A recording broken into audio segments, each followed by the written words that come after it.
السلام علیکم جی، آپ دیکھ رہے ہیں کرائم سٹوری ہب۔ آج بات کرتے ہیں سڈنی واقعے کے ہیرو احمد کے بارے میں۔ سڈنی واقعہ احمد الاحمد کی بہادری دنیا مان گئی۔ یہ دراصل ایک بہت ہی بہادر شخص تھا جس نے جا کر نشانہ بازوں میں سے ایک پر سامنے سے حملہ کیا اور بہت سی جانیں بچائیں۔ میں اس شخص کا بہت احترام کرتا ہوں۔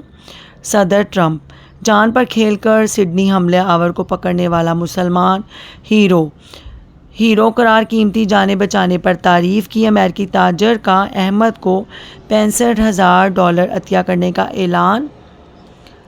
ساؤتھ ویلز کے وزیر اعلیٰ عیادت کے لیے ہسپتال پہنچے۔ شامی نجات ہیرو کی خیریت دریافت کی، جلد صحت یابی کے لیے دعا کی، قیمتی جانیں بچانے پر بہادری کی تعریف کی۔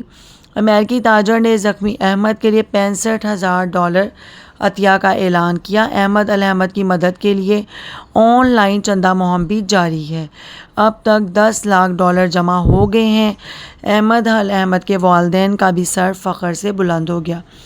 سڈنی واقعے کے ہیرو احمد کے والدین کا کہنا ہے کہ احمد نے جو کیا انسانیت کے لیے کیا۔ آسٹریلوی میڈیا سے گفتگو کرتے ہوئے سڈنی واقعے کے ہیرو احمد کے والدین کا کہنا تھا کہ اپنی جان خطرے میں ڈالتے وقت نہیں سوچا کہ جن لوگوں کو وہ بچا رہے ہیں وہ کس مذہب یا قومیت سے ہیں۔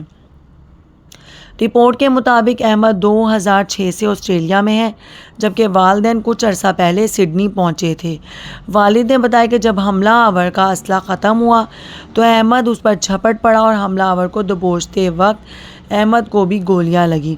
والد نے بتایا کہ احمد پولیس اور سیکیورٹی فورسز میں خدمات انجام دے چکا ہے اور لوگوں کی حفاظت کرنا احمد کی فطرت میں ہے، اور اس نے کہا ہے کہ میرا بیٹا ایک ہیرو ہے۔